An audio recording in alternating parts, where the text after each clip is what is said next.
Hey guys, I want to talk about books for a little bit, and what I'm reading and what I think about them.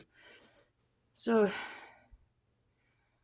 having a little bit of trouble. So, The King in Yellow, or I'm sorry this is backwards, but The King in Yellow is a book that I have been wanting to read for a really long time. I went into it pretty blind, other than knowing that it's supposed to be really bizarre, potentially hard to understand, and horrifying. Now, I've only read, the first two stories out of I think there's seven or something like that. Um, this, they're individual stories and they're good enough on their own. It's just The King in Yellow is supposed to be a book that was written that corresponds with a play. That was my cat, if you heard that. Now, okay, so like I said, the stories in and of themselves are interesting. Phantom, my cat, having fun. But The King in Yellow so far is such a backstory to what's going on in these individual short stories. Is just, to me, kind of blasé. And obviously I still have this much more to go. But I'm not happy with it. I kind of, okay, so I have read stories, and I can't think off the top of my head what other kind of stories that I've read like this, where it talks about another book where it's rather obscure, and it's supposed to be obscure because that makes it unknown, and making it unknown in and of itself is kind of creepy. And I get that, but this is not working for me. I mean, although I'm still interested in it. I'm interested in Carcosa and the play, and how anybody who reads this play, it makes them go nuts, crazy. There's some sort of psychosis about it, but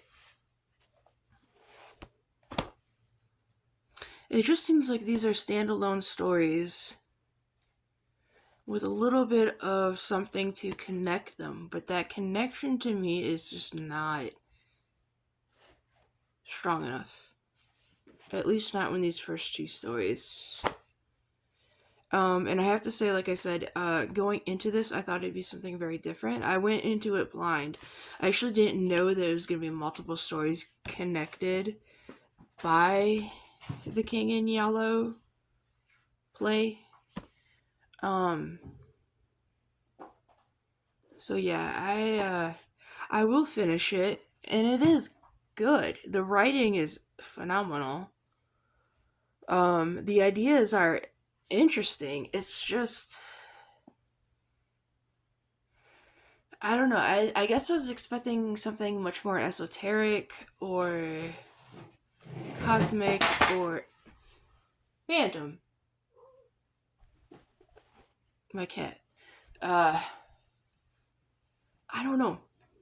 Um, I recently just finished The House on the Borderland, so amazing writing, and that was just so in your face. Where this is so subtle, and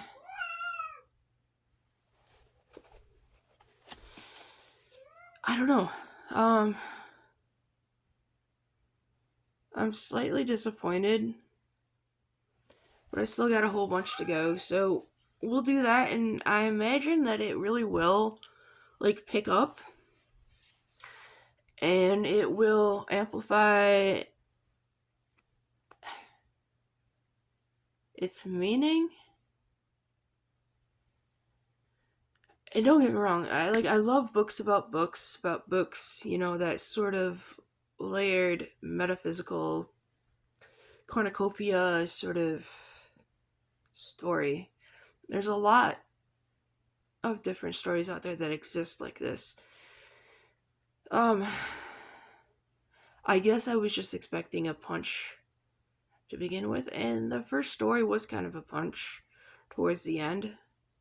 But it also the first story dealt with a lot of politics and things like it took place in New York. So in New York, they created a suicide chamber where suicide was now legal and it's kind of state sponsored.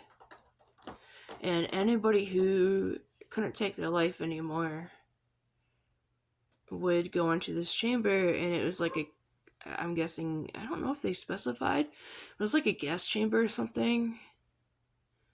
Um, which I found really interesting because I also do believe that, well, um, I do think people should have autonomy to their life and death with dignity and things like that, but it didn't explore those options like at all.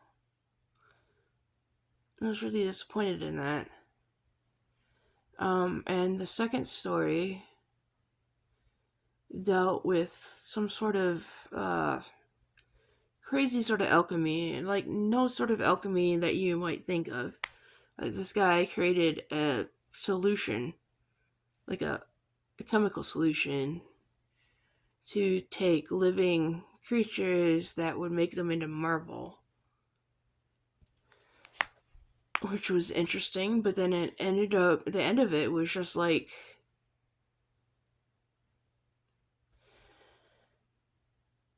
his best friend ended up being able to, which he was in love with. His best friend was in love with his wife, okay? And by the end of it, his best friend was able to get with his wife. And that was it. I just feel like this is really just missing really interesting options. And it's doing so for the sake of the King in Yellow. This overarching play.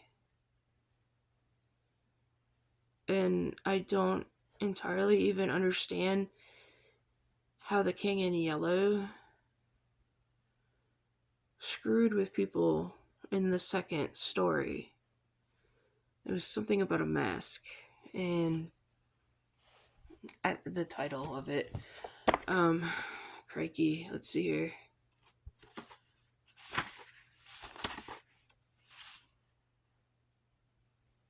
Oh, yeah, it's called The Mask. And there is some reference to the Pallid Mask, which is within the King in Yellow.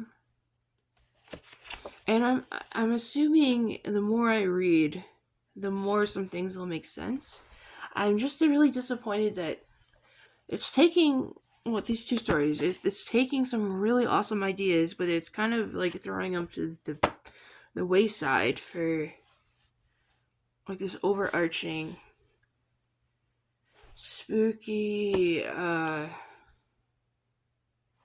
story that you read that's supposed to make you nuts. So I don't know.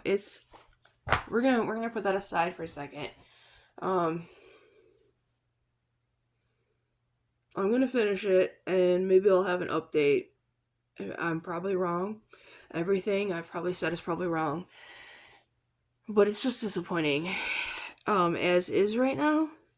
But also, I've always wanted to read The King in Yellow. However, recently there's this unfiction, this Minecraft unfiction about The King in Yellow. So it's done by some guy named Avery or Mayo. Y'all probably have no idea what I'm talking about because most people probably don't even know what unfiction is, but there's a Minecraft unfiction about the King in Yellow, and it's so intriguing. So even though I always wanted to read the King in Yellow, understanding Mayo and his art piece, man, really made me want to tackle this. But and I will finish it, and maybe I will be proved wrong. Um, kind of thinking I will. There's got to be something more to this. I'm a huge lover of esoteric writing. I love complicated works. I'm not smart, but I love complicated works and trying to abuse my brain to try to figure these things out. But I'm just a little bit disappointed right now, right here as it is. Hi, Phantom. My cat. Okay, so the second book I'm reading, again, it's going to be backwards, is There Is No Antimemetics Division. There is no Antimemetics Division. This is brilliant. It kind of reads like an X-File episode, but it's absolutely brilliant. Trying to wrap your mind around what would be an anti-meme is hard, and it hurts your brain. And this person, not only, I think his real name is Sam Hughes, but he goes by Quantum, which is spelled QNTM.